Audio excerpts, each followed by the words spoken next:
Test, test, test. Ah, okay, okay, okay, okay. And over here, properties.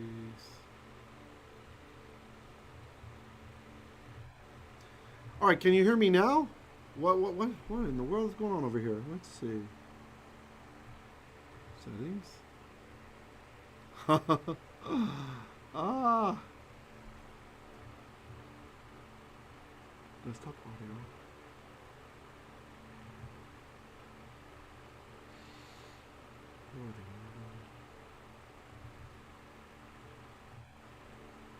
Now there's sound. What if it's not in studio mode? Test, test, test. Okay. Audio input capture 2. Test, test, test. Okay, let's add audio input capture. Audio input capture 2. Well, it's working. So, what about that? Okay, we'll just do like that. This conference will now be recorded. Okay, can you hear me now? So I think that's working, but just still kind of some weird. No, it didn't start yet. I had some technical issues. Sorry, can you guys hear me now? Let me know if you hear me. Shalom, shalom. I have no idea what happened.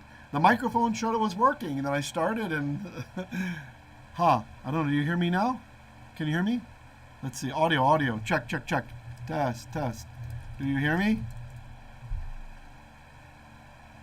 Yes, okay. Bizarre. I'm not really sure what happened there. When I thought everything was smooth and I tested before I started. I started a stream, everything's good and mysterious. The audio went out. Oh, Dr. Dwayne says yes, but Dr. DeVera says no sound. Okay, Dr. Dwayne hears me now. Okay, maybe you're a bit delayed, Dr. DeVera. You might be delayed in the stream. Vickoy says no sound. Really? So Dwayne hears me, but the rest of you don't hear me. Oh, you hear me now? Okay, great. So I'll shorten the plug for our channel. So I was just sharing that we have this our Telegram channel. I recommend everybody use the Telegram chat app. Go out to t.me/messianic chat. We have all kinds of interesting conversations for those of you who love to keep the Torah and love also to keep the testimony of the Messiah, Yeshua. We have all kinds of interesting information over there. There's many teachers, and we're growing weekly. So I hope to see you guys over there. If there's something that stirs you up, maybe you see this after the live cast and you're interested in it, then come on over. Join us over there. You don't have to have permission to join. You can just jump on in, and as long as you're a polite person, then you get to stay. Yeah. Okay. So great. Dr. Dwayne recommends to reload the page. That's some good advice. Yeah, what's weird is I hope this works because the desktop audio is not showing that's working. So let's hope it works. Let's hope it works. We shall see. Oh, now it's getting something. All right, so without further ado, let me get to part 3. We're on part 3 of the triennial Torah portion, number 38, which is called Chateu, which means they offended. We're talking about the dream that the baker and the butler had. And what's great about this section of the Torah is it just captures so many amazing things from Egypt, right? There's a lot of true stuff about Egypt that's in the Hebrew of the Torah here. There's Egyptian words. There's the way that the art and science of dream interpretation worked in Egypt is validated now that we know. It validates that these guys are not just wheeling and dealing. They really hit a science on how to interpret dreams. And so God gave them dreams that Joseph would be able to interpret, and he also gives the Pharaoh dreams that he would not be able to interpret. So without further ado, let's get moving with part 3. We have 4 parts in this series, so the next will be this Thursday, if you're like watching the kind of live stream with it. Hope it's going to work. Shalom, Shimon, or Alec, glad you're here. Glad you guys are all here. I can see your live chats. Feel free to put your questions in. I'll be watching as we go on. And I may just pause from time to time and give an audio response if that's working the way that I plan for it to work. If not, then I'll type over there in the chat response. Okay? So glad you guys are here. Thanks for your support and for your patience as we get the technical issues worked out that I thought I had worked out. You know, I heard something fell, so I don't know if that's what happened. A USB unplugged and unplugged. It could be something like that. So anyway, let's get in. This conference will now be recorded. There we go. Okay.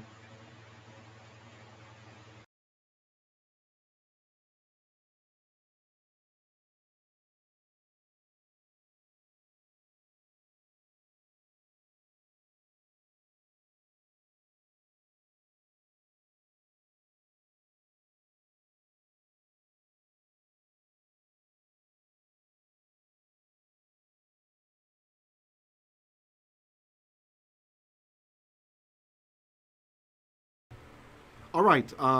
I think this is about where we let off. So I think I have the audio working. Can you just type over there if you should see the screen and you should hear my audio, yeah? Yeah, praise the Lord, Baruch Hashem. Can you guys hear me still? What? No sound? No sound? It's paused. It's paused. Do you hear my audio? Do you hear me speaking? Test, test. Can you hear me speaking? I hope you hear me. All right, let's go ahead and play the video. We'll play the video from here. Okay.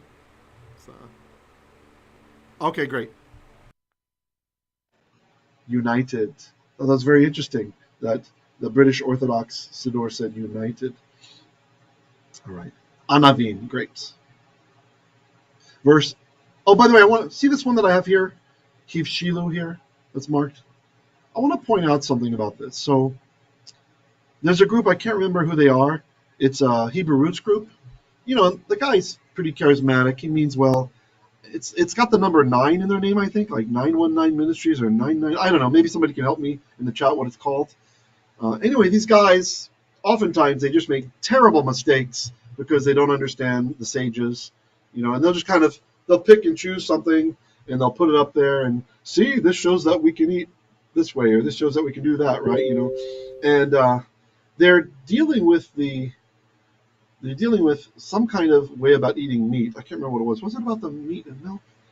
Anyway, I can't remember. Anyway, something about meat. And they use this word bashal to make their point, right? They're misborrowing from, I think, kimchi it was. It's been a couple of years since someone asked me about this video. And what they don't understand, you can't use this word in reference to a cow, for example. Cows don't ripen. It's like, this is like the word ripen in English. Just like you usually only say ripe for plants, right? In Hebrew, this word is only ever used for plants. Okay, so it's kind of so what they're trying to do. Oh yeah. It was it was the cow in the milk. That's what it was. And so so what they're saying is we have another word that sounds the same and is written the same, but has a different meaning. This happens a lot in Hebrew. It happens a lot in English too. Like there are 3 twos in the English language, right?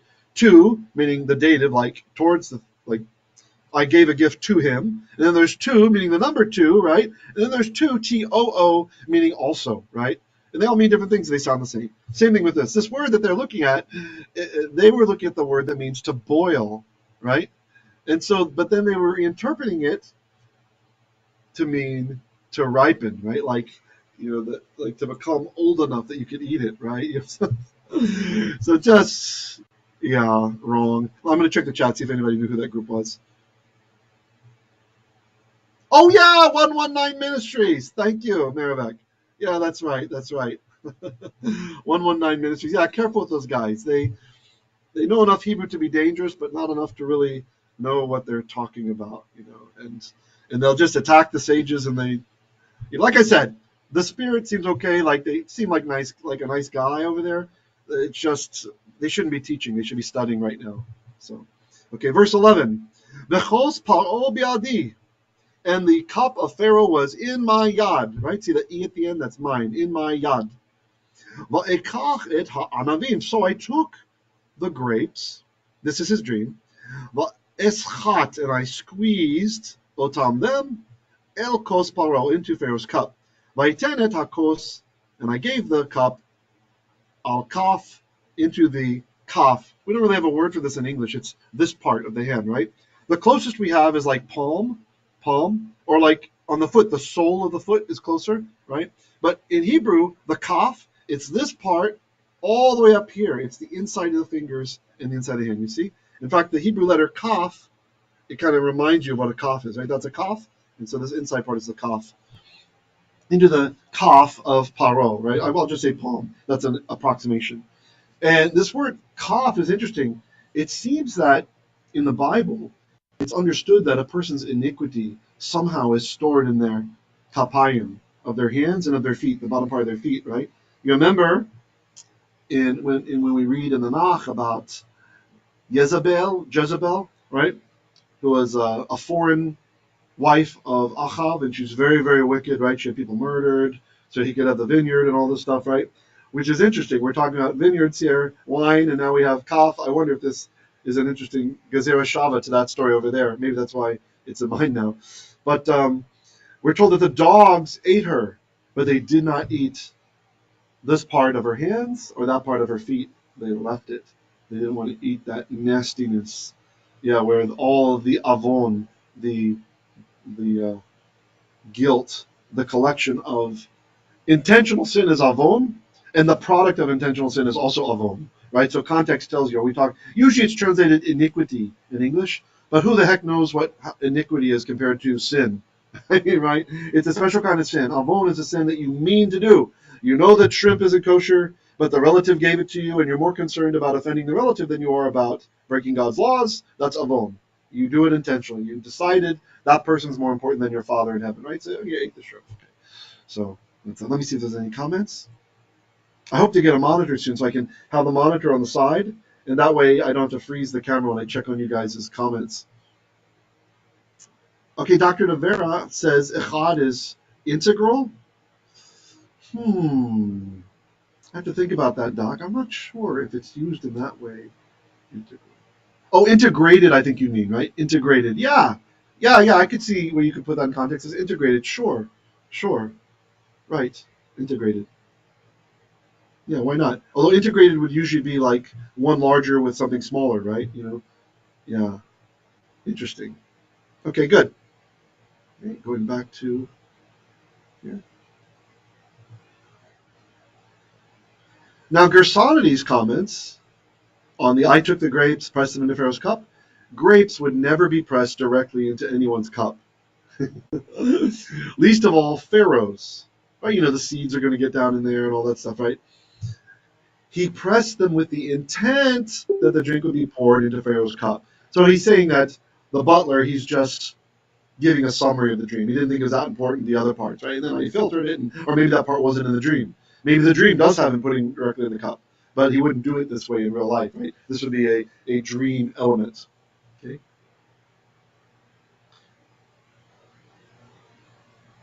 Okay.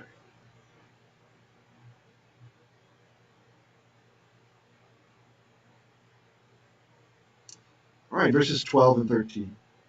We're not going to go through the whole parasha. I love to do that, but, I don't think you guys like it when we're too long. So in my mind, I'm thinking, okay, we do half, a little bit more than half, and the next cycle back, we'll get the other half on the back end. But I will talk about it. So verse 12. Okay, let's see. Okay. Vayomer lo Yosef ze pitrono sheloshet hasargim sheloshet yamim hem. So Yosef, Yomer, said lo to him, Ze, this is pitrono. It's pitron. Its interpretation. Maybe you can remember this word. I'm thinking of a patron, right? Like the patron of the Godfather. Patron. They say in Espanol, right? They call the bosses patron, right? So maybe the patron, he's about to shoot you if you don't give him the interpretation of the dream. You do the interpretation. Or somebody graffitied his wall. What does this mean? Hesse. He's holding the gun up against you. All right. Maybe you'll remember patron then. Patron means interpretation. Shloshet hasarigim, the three tendrils, shloshet yamim him, are 3 days are they, right? You remember he was like Yoda, 3 days are they? Yes. So if you think like Yoda, Hebrew's easier. All right, so I got lots of comments here I want to share on this. So let's go back to Ze Pitrono. This is its interpretation. Ibn Ezra says, we do not find this word occurring in any other context than with dreams, right? So it truly is dream interpretation, right? Not interpreting events, not looking at the omens of the sky and interpreting what that means, right? Not interpreting the words of a prophet or what it means for him to lay on his side for a long time and then to lay on the other side or to run around almost naked, any of those things. It's just with dreams. So that's a good point from Ibn Ezra. This helps us to establish the nuance of the word, right? Especially when you bring it into another language, right?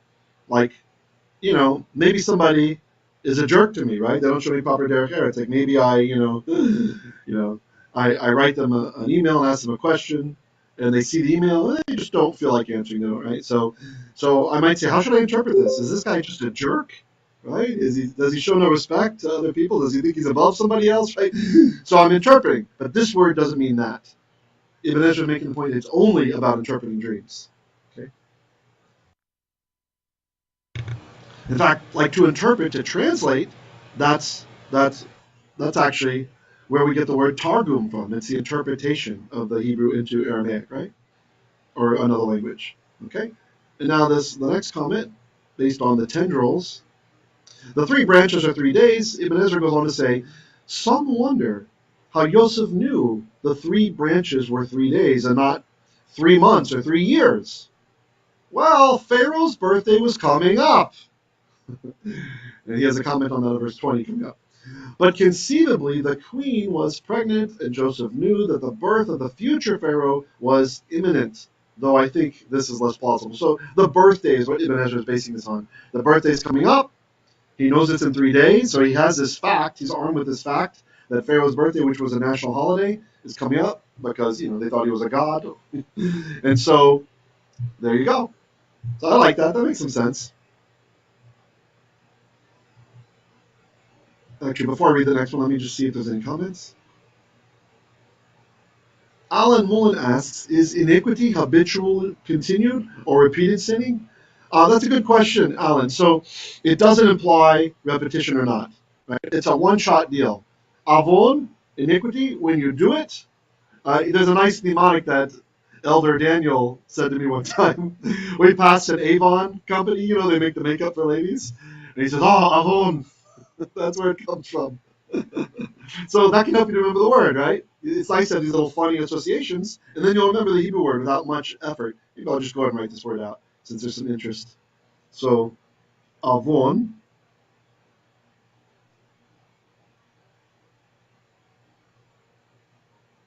avon, so-called iniquity, oi,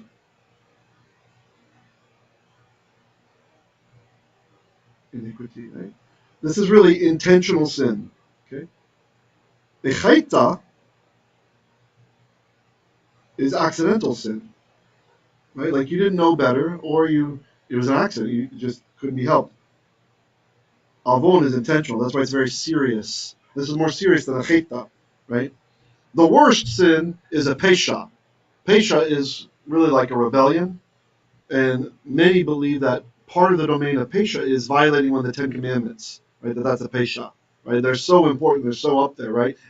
Some say even some other serious things, right? Like, you know, incest or something like that, right? That would also be pesha, right? So avon is intentional sin, and the product of avon, sorry, we don't need this. The product of avon is like, I'll say guilt for lack of a better word, but it's really more like blame. Blame.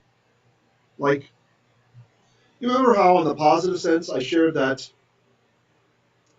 when you have emunah, when you have faith, and you keep having emunah, you produce in yourself, you store up betachon. Like the gas tank is empty, you come to the faith, you get the faith, and now the more you practice having faith, you believing, and you see that God is responding to that, you build up betachon, which is confidence, so that then they feed into each other. Because you have betachon, it's easier to have faith, right? So even if you don't think a good outcome will come in a scary situation, you know that God's watching you, right? And in the end, you'll be with Him and all that stuff. So your betachon is big, and so then it helps you to have more faith, right? It's kind of like the rock is rolling down the hill. Once it's rolling, it's hard to stop it, right? So in the same manner, avon is an intentional sin, and it produces avon, right? They happen to be the same word. Sorry about that. It stores up avon, right? Some would say it stores up asham. That's the real word for guilt, right? But it stores up this tangible, measurable blame, right? Like blame. And this is why when Lot was fleeing from Sodom, he said, hey, let me go to that city over there, Seir, right? Seir means insignificant, little. And the angels allowed it because the sages teach that a relatively new town or a small town does not have a lot of avon in it, like a big city. If you go to a big city, it's been around a long time. There's so much time for murders and rape and incest and all of these things to happen that it builds up avon over a long time. So the city itself, the thing that's crying out to God is that avon, right? It's all these intentional sins that are stored up in the city, right? And so the smaller town, not so much. I think you'll see this to be true. Like I know it's this way in the States. Like if you go to New York City, or Los Angeles, or Moscow in Russia, or Berlin, in Germany, or all these big cities, there is a lot of sin happening there, just like 24/7. But if you go out to the countryside, the simple folks, it's not saying that they don't sin, okay? But it seems like when human beings are crammed together, the propensity to sin increases, right? When you have a little bit of Lebensraum, like some breathing space, then it seems, again, it's not a rule, not an axiom, but in general, the temptations are less, right? You don't have as many evil people tempting you to be evil, right? It takes a while to pervert the whole town or the whole province or whatever.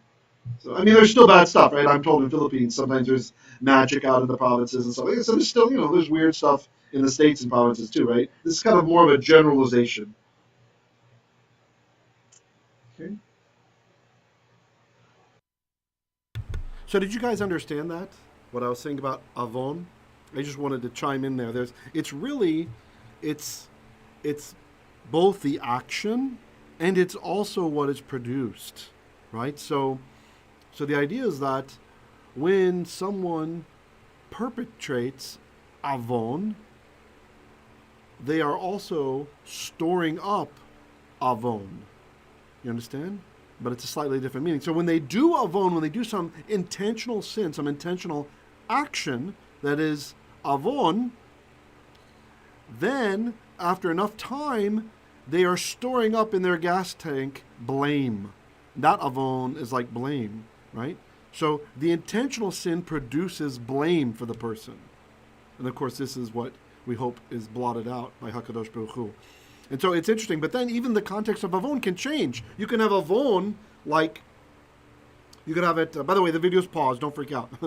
This is just me talking right now. You can have avon, which is, for example, it means in general, intentional sin, right? That's kind of, it's 5,000 meter high in the sky. It's by itself, it means intentional sin. But then, if you put it in context next to a more serious word, pesha, pe, shin, ayin, this means rebellion, or in modern Hebrew, it means a crime, right? A crime. And so this is usually the more serious kinds of sins, right? So you might commit an avon. You're eating something that you know you're not supposed to eat. You're polluting God's temple, right? You're making it tameh, impure, intentionally. So that's avon. But it might be a misdemeanor avon, right? So if you saw the definition I put up before, I just grabbed this source online just now and put that there from pealim.com. They're saying it's like a misdemeanor, right? That's more like a modern understanding, right? But even in the Torah, the idea is it only has that meaning of a lesser sin if it's next to the word pesha, right? Or a murad, an absolute rebellion, right? If it's next to one of these more like serious sins, for example, a murder, eating shrimp next to murder is a misdemeanor. But if you don't have the context of murder around it, well, then we don't know what it is. It's any kind of intentional sin, whether it be eating pig or murdering somebody on purpose. You see, it doesn't get narrowed down in scope until it's got that context of another Hebrew word around it. Okay, so let's just go ahead and let's continue with our teaching. Dr. DeVera asks, are there atoning sacrifices for avon and rebellion? That is a great question. Okay, so in the case of avon, and in the case of pesha, it's through teshuvah. It's the process of pleading with Hashem and returning to Hashem.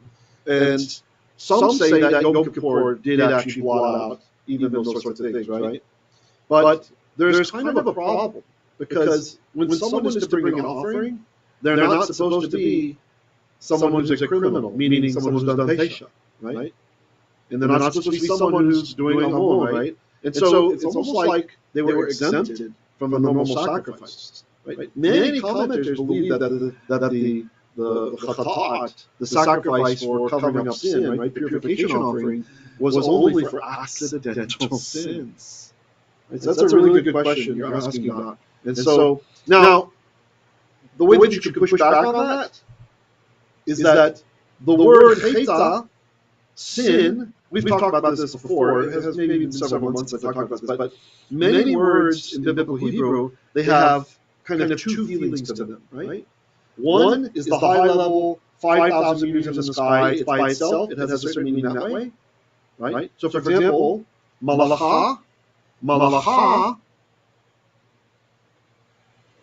malacha. Pardon me, the follow there. I might be misspelling. Malacha. Okay. I think it's like someone can correct me. Malacha. Anyway, I'm saying it right. Sometimes I have spelling problems. I have spelling problems in English, sometimes in Hebrew. Malacha is work, right? And so when it's a very high level, you shall do no work, neither you nor your mates, blah, blah, blah, blah, blah. It means any kind of work, right? Any kind of work, right? Digging ditches or working on a computer, right? Any kind of work. Telling somebody else to do the work.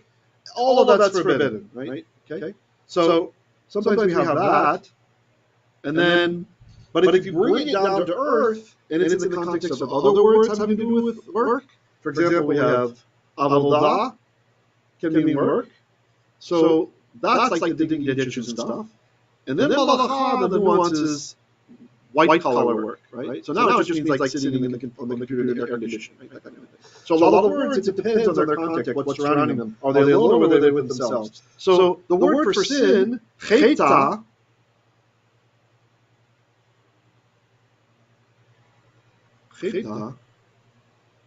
so-called sin, when it's up by itself 5,000 meters above the earth and there's no other words around it, that's a catch-all phrase for sin. Just like malacha was a catch-all phrase for all kinds of work, okay?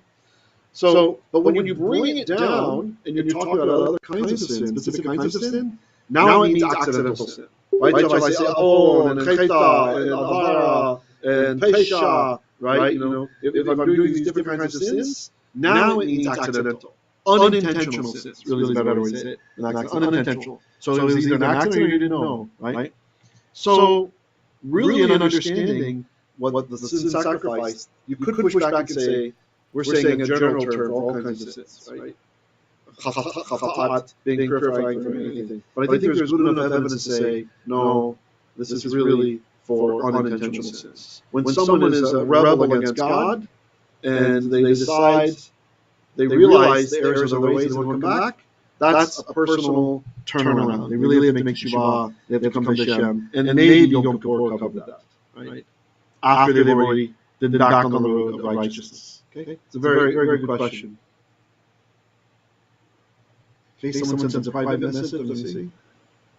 Anonymous says, can the power of the blood of Yeshua atone for pesha, avon, and cheta? Is this not enough? This is a very good question. Very good question. Okay.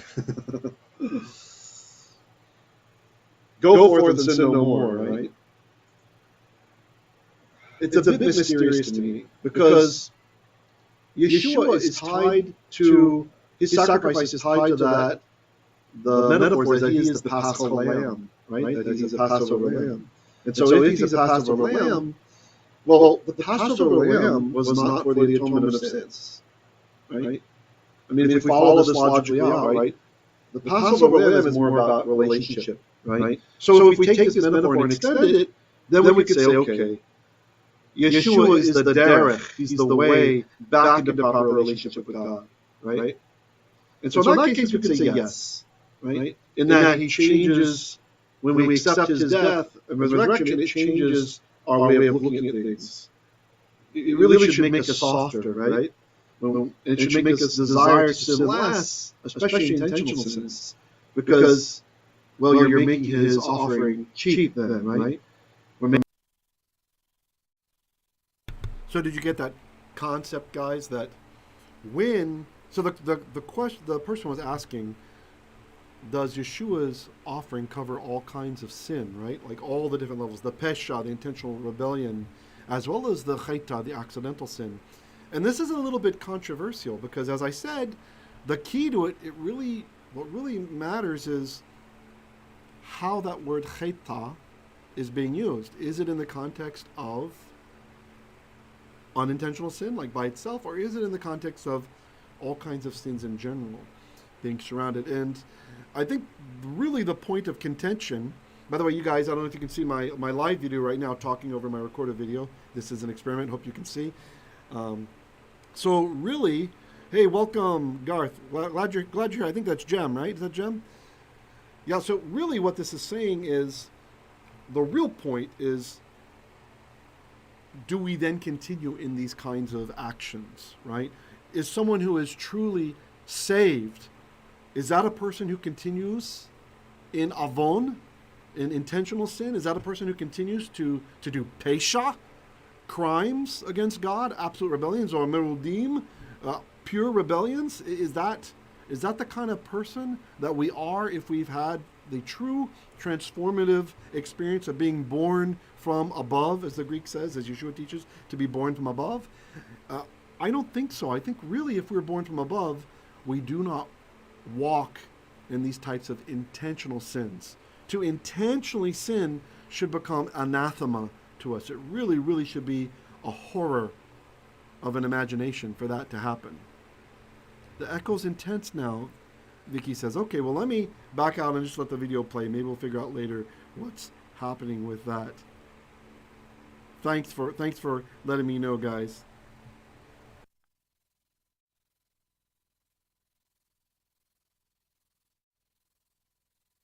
Making it not worth anything. If I'm going to make a decision to do an avon, and I know the Son of God was tortured so that we might have correct relationship with him, then that's a dangerous situation, right? It's dangerous. So I think we all need to be very careful. It's hard to answer your question definitively because the metaphor is already kind of strange, right? This is, in fact, the metaphor that he's a Paschal lamb. This implies, why not a Yom Kippur offering, right? If it's a Yom Kippur offering, it'd be a lot easier to answer your question. But the fact that he is the Paschal lamb, I think really the right focus, the Goyim have it right here. I think the right focus is to focus on that he's repairing the relationship, right? So that we are more aware when we're about to do a terrible sin. Really, we shouldn't be doing avon now, right? We shouldn't be doing intentional sin, something that we know that is sin, and we're doing it. This implies a lack of growth in us when we're intentionally doing something that's a sin, right? Not fighting tooth and nail, trying to find a way out of it, to avoid it. Okay? Really, the only types of sins we should be doing now are cheta'im, right? All right, so let's see. Is there still an echo when you guys hear? When I'm talking now, did you understand what this concept we're talking about is of? I'm not saying that once someone has the salvation experience that they never will sin again, right?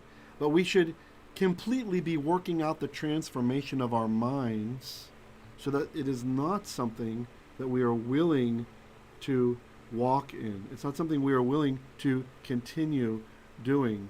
Can somebody chime in if there's let's see. Dr. Dura says, I think for any kind of even the most grievous can be covered by the atonement of Yeshua if there is teshuvah. That is the key. That is the key. Shaul said that he was the chief of sinners and was forgiven after his teshuvah. That's a great point, Doc. And that helps me to clarify really what I'm trying to get at.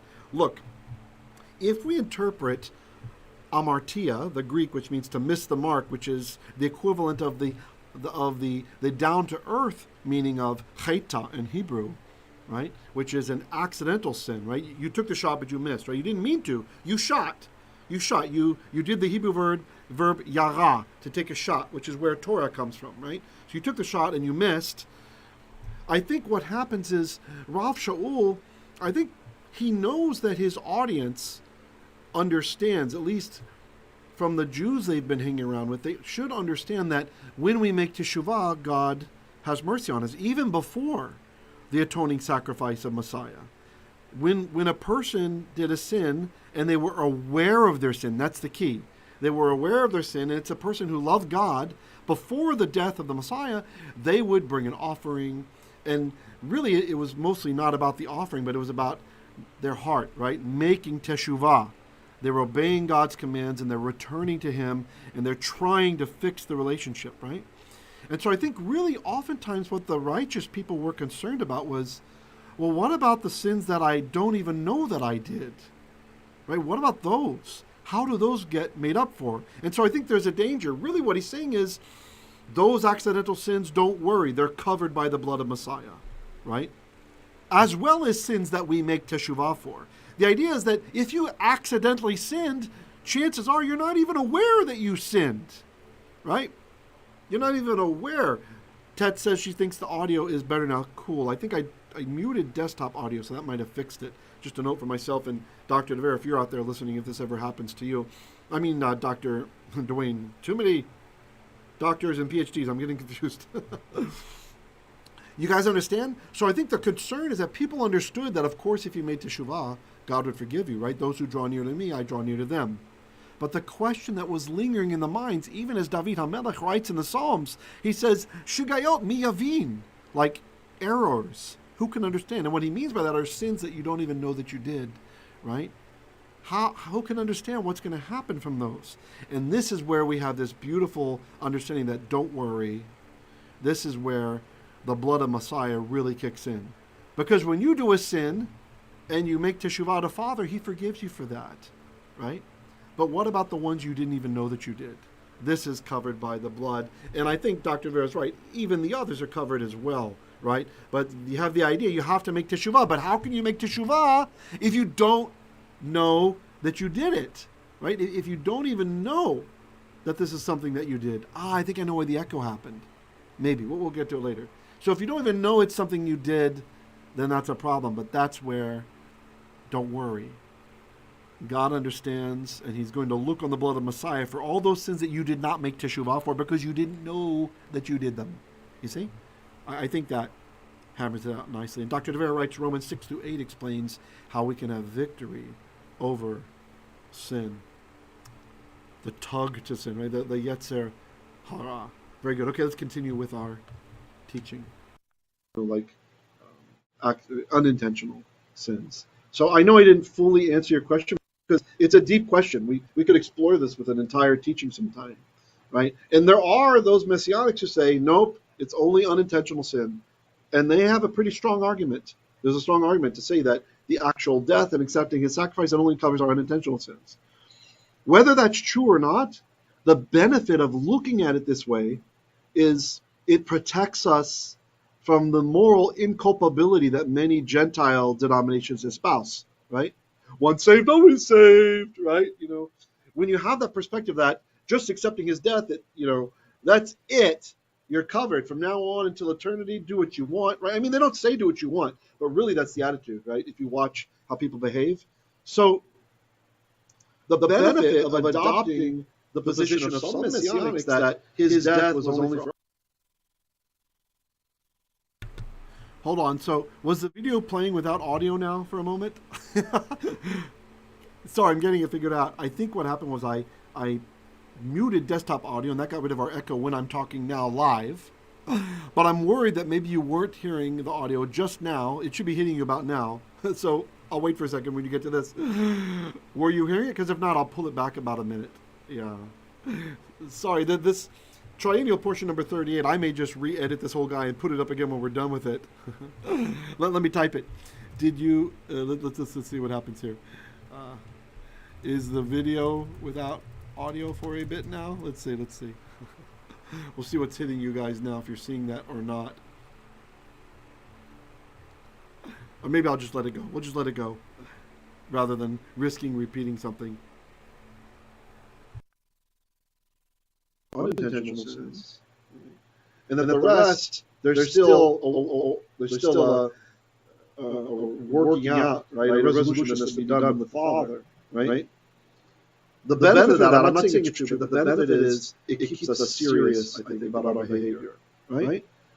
This is, I believe, what his brother means, Jacob. He shows brother when he says, work out your salvation with fear and trembling. Right? He's accenting the seriousness of it. I cannot say for sure if the death is for all kinds of sins, including intentional, or whether it's just for the accidental type. My inclination is to think that there is a difference here. Right? There is a kind of difference because sinning intentionally is rebellion. It's rebellion, right? Take it to its ultimate conclusion. If you saw God floating in the heavens every day of your life, would you do intentional sin? Right? So that's the example of taking it to its limit, the limit of absolute faith. You'd have absolute faith because you always see him in the clouds, and you're about to do some unintentional sin. You're about to do an intentional sin. He goes like this, like he's about to smite you. You would never do it, right? This is why the rabbis say the angels have no free will. Those who are in the presence of His glory, right? Those who come down to earth do stuff, they have free will. But when you're standing in the presence of the God, the Creator of the universe, there's no more thing as free will. Nobody could go against Him. So I kind of went around a bit with that. I hope you don't mind. It's a very deep subject, and it's a deep theology, and I'm not 100% sure on it. But I think we should err on the side of safety and say no. Right? It doesn't detract anything from Yeshua's power, his position, his authority if we say no. Right? I think what happens, what we can say for sure, is when someone has the realization that he's our Passover lamb, and the realization that accepting this death, it puts us back on the right path with the Father. You understand? Whether your intentional sins are covered or not, it's another question. At least you're back on the right path. And He is a God who delights in mercy and all these sorts of things. Right? So, this we know even without Yeshua. Okay, Dr. Devera says, just like Menashe, son of Hezekiah, who repented, right, and got extra years out of it. And Dr. Devera continues, but if we walk in the light, as He is in the light, we have fellowship with one another, and the blood of Yeshua, His Son, cleanses us from all sin. Again, that's not so helpful. That's 1 John chapter 1, verse 7. Okay, what's the word for sin there, Doc? Cheta. And what does cheta mean? Accidental sin. See? What's happening is we're compressing a Hebrew word into Greek, right? Amartia is the Greek word there that you're looking at. But